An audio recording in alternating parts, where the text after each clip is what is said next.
ଆରେ ଧମଣା, ସନ୍ଧ୍ୟା ହେଲେ ଦୀପାବଳି। ଚାଲୁନୁ ବାଣ ଫାଣ ଆଣି ଫୁଟାଫୁଟି କରିବା। ଏଠି କଣ ଗବଗାଣ୍ଡ ଭଳିଆ କାହିଁ ଠିଆ ହେଇଛୁ? ଆରେ ଦୀପାବଳିରେ ଆମେ କଣ ପାଇଁ ବାଣ ଫୁଟେଇବା? ଦୀପାବଳିରେ ସିନା ଦୀପା, ତା ବାପା, ତା ବୋଉ, ତା ଜେଜ ସେମାନେ ସବୁ ବାଣ ଫୁଟେଇବେ ନା ଆଉ। ଆଚ୍ଛା, ମୁଁ ବୁଝିପାରୁନାହିଁ ଦୀପା ଟାଇ ତୋର କାମ କଣ? ତୋର ଟିକେ ଦୋଷ ଅଛି ଆଉ। ହେରେ ଗବଗାଣ୍ଡୁ ପାଣ୍ଡୁ, ଦୀପାବଳି ଯୋଉ ଆମ ଓଡ଼ିଆ ପର୍ବ, ସେ ତା କଥା ମୁଁ କହୁଛି ବେ। ଆଁ ଆରେ ଆମେ ଏ ପର୍ବ କାହିଁ ପାଳିଆ କିରେ?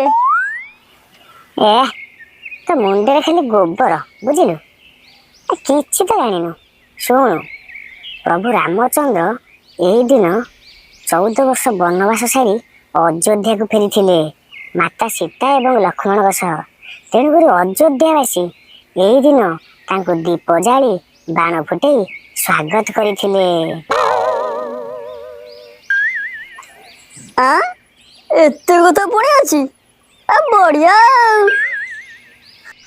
ହଁ, ସେହି ଦିନକୁ ମନେ ରଖିବା ପାଇଁ ଆମେ ପ୍ରତିବର୍ଷ ଦୀପାବଳି ପାଳନ କରୁ। ବୁଝିଲୁ ଗବଗାଣ୍ଡୁ? ଆରେ ହେଇ, ଏତେ କଥା ଅଛି? ମୁଁ ଭାବିଲି ତୁ ଆମ ସ୍କୁଲ ଦୀପା କଥା କହୁଛୁ ବୋଲି।